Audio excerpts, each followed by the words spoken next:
Shaun Haney here with RealAgriculture and RealAg Radio. We're at Farm Tech 2020, joined by one of the speakers right now. I'm looking forward to this discussion. It is Will Evans. He is the host of the Rock and Roll Farming Podcast. Will, how's it going? Yeah, good. Really, really happy to be here. Yeah, it's great to chat with you. So, Farm Tech, that's what brought you all the way over from the UK. Yes. Yeah, I got invited to speak here, and never been to Canada before.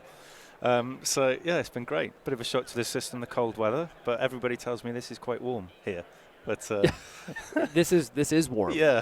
Yeah, they're being honest with you. It's very warm. Okay, so give us the history of the podcast. We were sort of talking earlier, sharing some similar kinds of experiences and stories in being new media startups. So how'd you get started? Well, it was really a sense of frustration that no one in UK agriculture was doing anything like that, and I felt that a lot of the bigger organisations and unions and things were behind the curve with that kind of thing, because if you look at the other side of the argument, the anti-farming lobby, if you like, are all over that kind of stuff. So I was quite frustrated, and then I discovered Rob Sharkey's podcast in the US. You'll be familiar with Rob, and I contacted Rob, told him it was great, what he was doing. And he helped me out and helped me with a few ideas to get started with my podcast. And I never thought I would be doing anything like this. What episode are you on? I've done 132. Oh, good for you. Yeah. You're sticking with it then. Yeah. Because people come and people go. They do. I have taken a little bit of a break from it, but I'm bringing it back very soon, because 2019 was as horrendous farming in the UK as it was in Canada. So, a lot of pressure at the back end of the year, but I will be bringing it back soon. So how would you describe your style? So I was very conscious at the start to try and not put on any kind of ego and just try and be myself. Yep. And I try and just keep it very conversational. I wanted to appeal to non-farmers and farmers, so I try not to make it too technical. But that is the challenge, isn't it? Trying to appeal to both. But I do get a lot of non-farmers listening as well, which is fantastic. I'm from all over the world as well, so it actually blows my mind, some of the messages I get from people where they're listening. So why the name? Where does that come from?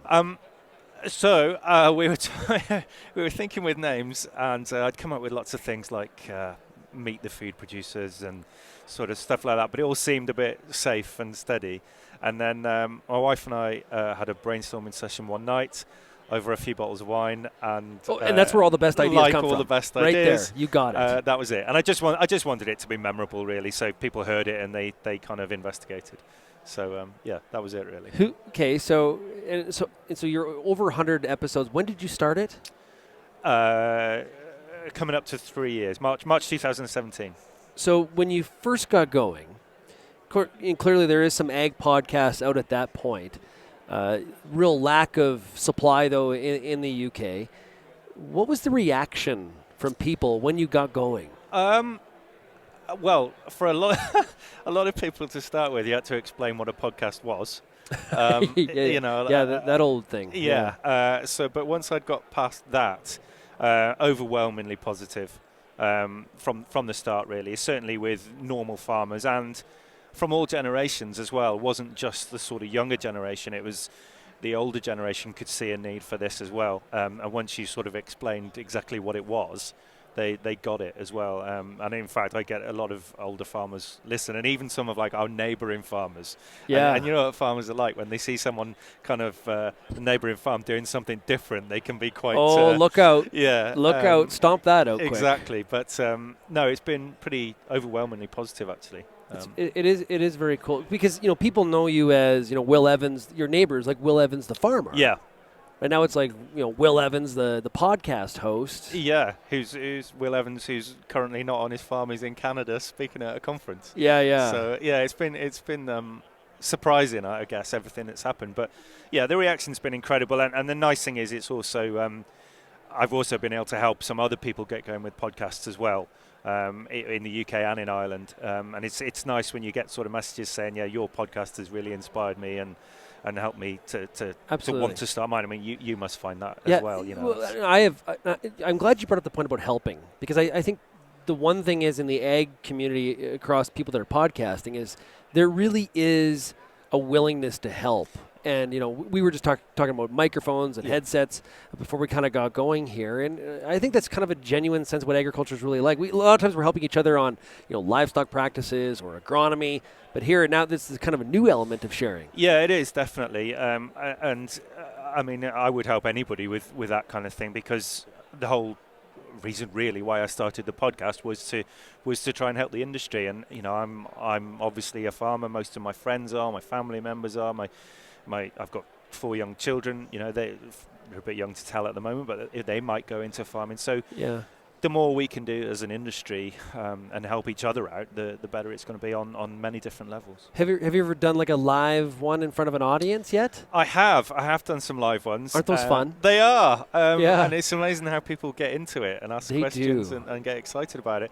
Yeah, it's really cool. I mean, I do quite a lot of them over the phone just because I have 4 young children and it's hard to get off the farm, but it's much easier doing it face to face, as you know, because you can see people's body language and just sort of develop more of a relationship. But it's always really fun when you do this kind of thing.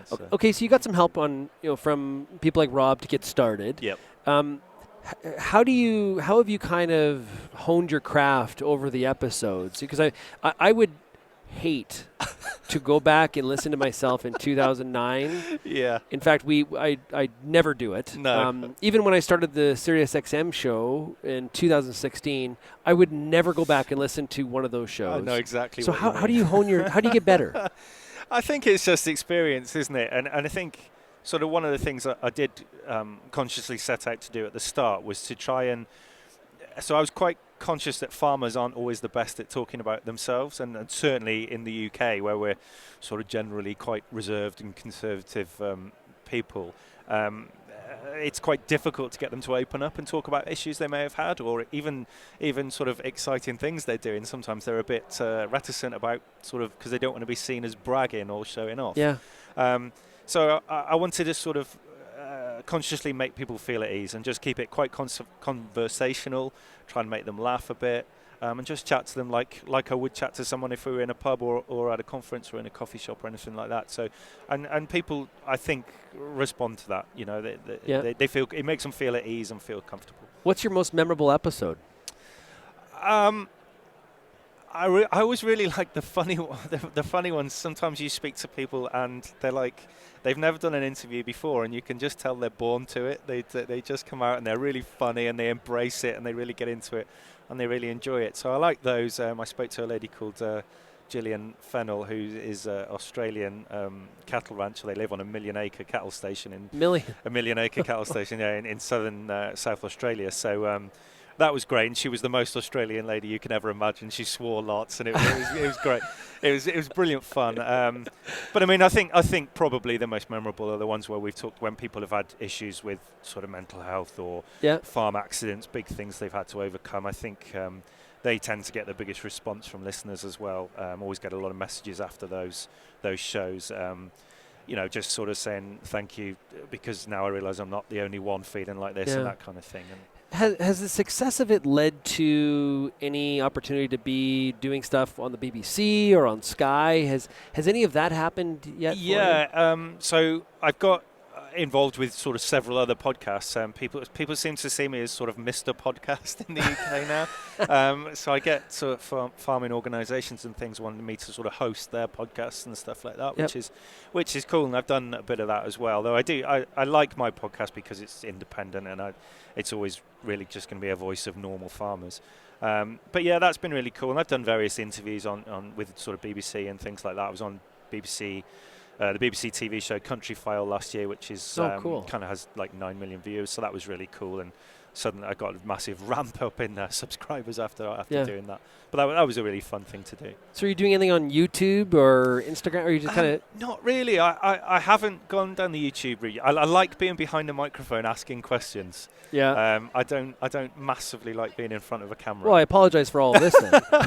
I've got used to it. I'm better at it now. I was very uncomfortable to start with. I would get very nervous and sort of even more fumbly with my words than I am being now. But Yeah, it might be something we look to do more at. And I mean, I started a thing last year called Eat Farm Now, where I remember that. Yes, yes. So we're looking to bring together really anyone who's doing farming podcasts and videos or blogs or whatever, and say, look, carry on doing what you're doing, but if you want to, also put them onto this site. And I mean, that's been great because it's helped us. We've found so many people out there doing this stuff, and sometimes they've only just started, they haven't got a very big audience, so we've been able to sort of give them a leg up, really, because people need to persevere, because I've seen so many people start, maybe do one episode. Yeah. Now there's some people that get to 50, but it really does take perseverance, because they assume that almost like if I make it, people will come. Yeah. And it's not how it works. It's really hard work, isn't it? I mean, you've got to put in a lot of work, and I think sort of if you take podcasts as the example, I think maybe people think it's just the interview, but as we know, you've got to do a lot of research beforehand. The editing can take a long time. I live in a rural area, so our broadband very often drops out. You have that problem too? Yeah. That's a UK thing too. Yeah, well, right? very much so. Very much so. Okay. And speaking to farmers here, I know it's a rural Alberta thing too. Wow. But there's all that kind of stuff to overcome as well. So it does. It takes up a lot of time, and when you've got a busy farm and kids and things like that, you've got to. You're right. I've seen people sort of start doing them and drop out quite quickly. But it's great to see the work you're doing. I really appreciate you coming here to Farm Tech. I hope you're enjoying it. I know you're going to Banff. We are tomorrow. Yeah, yes. Which is like I said, the proper Canadian vacation is to go to Banff. So I hope you enjoy your stay there, and safe travels back to the UK. Thanks so much for having me on. It's been great to And final question: rugby, cricket, or football? Oh, okay. I'm Welsh, so I've got to say rugby, but I do love cricket and football as well. But if I had to pick, I've got to go for rugby. The Wales football team, they've been doing quite well. Amazingly well for the first time in my lifetime. Yes.